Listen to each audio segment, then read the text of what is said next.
ചിത്രത്തിന്റെ റിലീസിന് മുൻപേ തന്നെ പ്രേക്ഷകർക്കിടയിൽ ഏറെ ചർച്ചയായ ഒരു കാര്യമായിരുന്നു റിലീസ് തീയതി പുറത്തുവിട്ടുകൊണ്ടുള്ള പോസ്റ്ററിൽ ചുവന്ന ഡ്രാഗൺ ചിത്രമുള്ള കോട്ടിട്ട് തിരിഞ്ഞു നിൽക്കുന്നത് ആരാണ് എന്നത്.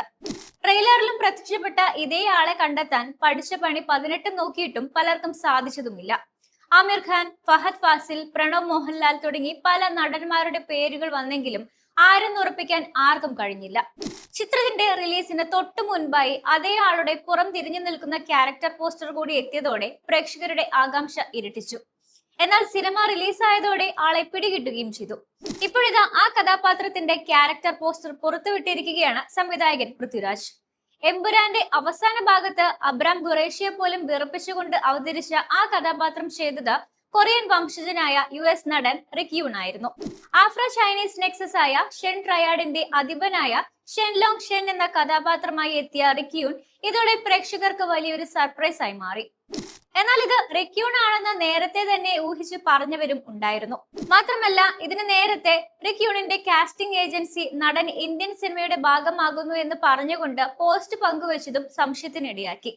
ഇതോടെ മലയാളികളുടെ സംശയം റിക്കിലേക്ക് എത്തുകയായിരുന്നു. കറുത്ത വസ്ത്രം ധരിച്ച് പരുഷമായ മുഖഭാവത്തോടെയുള്ള ഷെൻലോങ് ഷെന്നിന്റെ ചിത്രമാണ് പൃഥ്വിരാജ് പങ്കുവച്ച ക്യാരക്ടർ പോസ്റ്ററിലുള്ളത്. ഷെൻലോങ് ഷെൻ ആയി റിക് യൂൺ എന്ന് മാത്രമാണ് പോസ്റ്ററിൽ എഴുതിയിരിക്കുന്നത്. അബ്രാം ഖുറേഷിയുടെ എതിരാളിയായ റിക് യൂൺ എത്തുമ്പോൾ L3യിൽ പൊടി പാറുമെന്ന് ഉറപ്പിക്കാം. കൊറിയൻ പശ്ചാത്തലമുള്ള ഹോളിവുഡ് നടനാണ് Rick Yune. Fast and Furious, Die Another Day, Ninja Assassin, Olympus Has Fallen തുടങ്ങിയ സിനിമകളിൽ നടൻ ശ്രദ്ധേയമായ കഥാപാത്രങ്ങളെ അവതരിപ്പിച്ചിട്ടുണ്ട്. തിരക്കഥാകൃത്ത്, നിർമ്മാതാവ്, മാർഷൽ ആർട്സ് കലാകാരൻ എന്നീ നിലകളിലും നടൻ പ്രശസ്തനാണ്. നെറ്റ്ഫ്ലിക്സ് ഒറിജിനൽ സീരീസ് ആയ മാർക്കോ പോളോയിലെ പ്രധാന അഭിനേതാക്കളിൽ ഒരാളായിരുന്നു അദ്ദേഹം.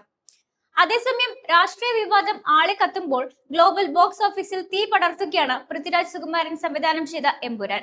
ചിത്രവുമായി ബന്ധപ്പെട്ട വിവാദങ്ങൾ ഉയർന്നു നിൽക്കുമ്പോഴാണ് ആഗോളതലത്തിൽ 200 കോടി ക്ലബിൽ സിനിമ ഇടം പിടിച്ചതും. റിലീസ് ചെയ്ത വെറും 5 ദിവസം കൊണ്ടാണ് സിനിമ 200 കോടി ക്ലബിൽ എത്തിയത്. മലയാള സിനിമയിലെ ഏറ്റവും വലിയ ബജറ്റിലാണ് എമ്പുരാൻ ഒരുക്കിയിരിക്കുന്നത്. മലയാളം, തമിഴ്, തെലുങ്ക്, ഹിന്ദി, കന്നഡ ഭാഷകളിൽ പാൻ ഇന്ത്യൻ റിലീസായി എത്തിയ ചിത്രം സംവിധാനം ചെയ്തത് പൃഥ്വിരാജ് സുകുമാരനും രചിച്ചിരിക്കുന്നത് മുരളി ഗോപിയുമാണ്. 2023 എമ്പുരാന്റെ ചിത്രീകരണം ആരംഭിച്ചത്. US, UK, UAE, Chennai, Mumbai, Gujarat, Ladakh, Hyderabad, Shimla, Keralam എന്നിങ്ങനെ വിവിധ സ്ഥലങ്ങളിലായാണ് സിനിമയുടെ ചിത്രീകരണം പൂർത്തിയാക്കിയത്. ചിത്രത്തിൽ പൃഥ്വിരാജ്, മഞ്ജു വാര്യർ, ടൊവിനോ തോമസ്, ഇന്ദ്രജിത് സുകുമാരൻ, സുരാജ് വെഞ്ഞാറമൂട്, ജെറോം ഫ്ലിൻ, ബൈജു, സായ്കുമാർ തുടങ്ങി നിരവധി താരങ്ങളാണ് അഭിനയിച്ചിരിക്കുന്നത്.